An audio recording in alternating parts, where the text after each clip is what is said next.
Pengenalan computational thinking. Coba tebak apa artinya computational thinking atau berpikir komputasional? Adakah yang bermata jeli dan melihat kata komputasional di sini? Jadi mungkin ada hubungannya dengan komputer ya? Iya, betul sekali. Jempol buat kamu yang sudah menebak dengan benar. Berpikir komputasional adalah proses berpikir untuk menyelesaikan masalah dengan efektif dan efisien. Dalam ilmu komputer, proses berpikir ini dilakukan sebelum mulai menulis coding atau pemrograman. Jika sudah direncanakan dengan baik, maka coding yang ditulis akan sesuai dengan kebutuhan dan dapat diselesaikan dengan cepat dan tepat. Tapi ternyata berpikir komputasional juga bisa dilakukan tanpa komputer dan tanpa internet loh. Malah sebenarnya kita pun sudah menerapkannya dalam kehidupan sehari-hari. Mulai dari menggosok gigi, mencatat ringkasan pelajaran, hingga menyiapkan tas untuk sekolah besok. Wah, kalau kita sudah bisa menerapkannya setiap hari, berarti kita semua sudah mahir dong. Eits, belum tentu. Contoh-contoh tadi kan menerapkan berpikir komputasional pada masalah yang sederhana. Masih banyak nih masalah yang lebih kompleks, seperti misalnya mengatur keuangan bulanan, apa yang harus dilakukan kalau kamu tersesat di tempat baru, hingga memilih jurusan dan karir. Lalu yang lebih penting lagi, ketika kamu dewasa nanti, kamu akan menghadapi era industri 4 dan bahkan 5. Di sini kamu perlu kecakapan untuk memanfaatkan dunia digital, mulai dari mencari dan memilah informasi yang kamu perlukan, hingga menggunakan informasi itu untuk membuat keputusan penting dalam hidupmu. Menghadapi masalah kompleks kehidupan di masa sekarang dan masa depan ini mirip seperti merencanakan coding yang sudah dibahas sebelumnya. Kuncinya adalah memahami masalah dengan tuntas dan mencari cara menyelesaikan yang efektif dan efisien. Nah, kalau begitu, bagaimana agar kita bisa berpikir komputasional? Sekarang kita bahas ya, 4 landasan dari berpikir komputasional. Yang pertama, dekomposisi. Dekomposisi artinya membagi masalah kompleks ke bagian yang lebih kecil agar mudah diselesaikan. Misalnya, kamu ditunjuk jadi ketua panitia lomba 17-an. Maka, untuk memudahkan pelaksanaan, kamu bisa menunjuk panitia bagian acara, konsumsi, publikasi, keamanan, dan lainnya. Yang kedua, pengenalan pola. Artinya mencari kesamaan dan pola di antara bagian-bagian masalah kompleks yang sudah dipecah. Misalnya, kamu hendak melipat dan menyimpan jemuran di rumah, maka kamu perlu bisa mengenali jemuran milik ayah, kamu, adik, dan milik bersama seperti spray, handuk, dan lainnya. Ini karena jemuran-jemuran itu perlu disimpan di tempat yang berbeda. Yang ketiga, abstraksi. Artinya fokus pada informasi yang penting saja, mengabaikan detail yang tidak diperlukan. Misalnya, kamu hendak menceritakan pengalamanmu berwisata ke luar kota. Tentunya kamu mengalami banyak hal dari mulai berangkat di bus, berfoto bersama, makan di restoran, menginap di hotel, hingga perjalanan pulang. Tapi nggak mungkin kan kamu ceritakan semua kejadian dengan detail pada teman-temanmu. Pasti mereka bosan kalau kelamaan. Jadi, kamu harus menyaring beberapa kejadian yang menarik saja untuk diceritakan pada teman. Yang terakhir, algoritma. Artinya membuat langkah-langkah penyelesaian atau membuat aturan yang diikuti untuk menyelesaikan masalah. Misalnya, kamu diberi daftar belanja di supermarket oleh ibu. Ada minyak goreng, telur, roti, sayur, dan kopi. Lalu kamu harus buru-buru karena ibu sudah mau memasak dengan minyak goreng itu. Nah, kalau seperti ini, satu cara yang efisien misalnya mulai dengan mengambil barang yang paling dekat dari pintu masuk, hingga terakhir yang paling dekat dengan kasir. Nah, itu dia 4 landasan berpikir komputasional yang perlu diterapkan untuk memecahkan masalah yang kompleks. Lalu berikutnya, apakah ada cara untuk mengasah kemampuan berpikir komputasional? Tentu ada.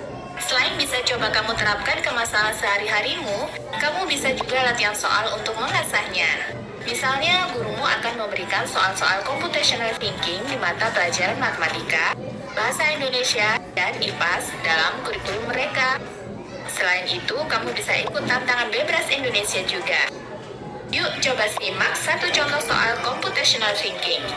Dalam bis studi wisata, ada 3 kelompok anak yang akan diantarkan ke 3 tujuan berbeda. Bis berhenti pertama di restoran, lalu hotel, dan terakhir di museum. Hanya ada satu tempat penyimpanan koper di samping bis, yang hanya bisa dibuka dari satu pintu. Sopir bis ingin mengatur koper-koper penumpang hingga mudah dikeluarkan. Bantu supir bis menentukan urutan memasukkan koper-koper itu ke dalam tempat penyimpanan. Pertanyaan, koper kelompok anak yang mana yang dimasukkan terakhir? A. Anak yang ingin pergi ke museum. B. Anak yang ingin pergi ke restoran. C. Anak yang ingin pergi ke hotel. Atau D. Yang manapun boleh. Soal ini diadaptasi dari challenge.bebras.org. Kalau kamu tahu, coba ya dijawab di kolom komentar. Kejar cita, kejar ilmu, raih cita. Tadi berpikir komputasional, ya. Ada contoh lain yang berkaitan dengan kehidupan kita sehari-hari, seperti membuat resep masakan, ya. Apakah kalian mengetahui makanan yang bernama nasi goreng? Tahu ya? Nah, di sini tugas kita di sini jadi koki ya, koki. Di sini kita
dekomposisi ya. Untuk memecah masalah atau sistem kompleks menjadi bagian-bagian kecil yang lebih sederhana. Masalah yang awalnya rumit jadi lebih mudah dipahami. Kalau udah kita urai, itu udah lebih mudah. Udah lebih mudah kita selesaikan. Sekarang, Ibu mau kita dulu merefleksi ya. Setiap siswa menulis dan mengungkapkan secara lisan satu masalah sehari-hari yang bisa dipecah menggunakan konsep dekomposisi. Ya. Tadi merefleksi, buat suaranya ayo. Ocha, tadi masalah yang kena tersesat di suatu daerah. Itu masalah besar yang dialami oleh Ocha, tersesat di suatu daerah. Apa langkah terkecil yang kamu lakukan? Mencari jalan dan bertanya kepada orang sekitar. Iya, bagus. Tepuk tangannya dulu. Ada lain? Rian, ayo. Satu masalah sehari-hari yang bisa dipenuhi menggunakan konsep dekomposisi. Proyek sekolah yaitu menentukan topik, melakukan riset, menyusun draft dan menyelesaikan presentasi. Oke, udah apa tadi bagian pertamanya? Yaitu menentukan topik, Menentukan topik. Kemudian melakukan riset, melakukan riset. Apa lagi? menyusun draft dan menyelesaikan presentasi. Menyusun draft dan menyelesaikan presentasi. Oke, mantap, bagus. Ayo tepuk tangannya untuk kalian. Ayo, Lovely. Lovely dulu yuk. Ayo Lovely, buat caranya. Salah satu masalah sehari-hari yang digunakan menggunakan konsep dekomposisi. Mempersiapkan perlengkapan sekolah, yaitu dengan melakukan dan menentukan kebutuhannya dilakukan seperti menyiapkan seragam dan Oke. Nah, ingat, tepuk tangan untuk Lovely. Ada lagi? Yuk, Marta, buat caranya. memasak makanan. Saat saya memasak makanan, saya dapat menggunakan dekomposisi untuk membagi tugas menjadi beberapa bagian, yaitu mempersiapkan bahan makanan, memasak, menyiapkan Iya, tepuk tangan untuk Marta. Ada lagi? Oke, Ocha. Ocha, Bita, sorry.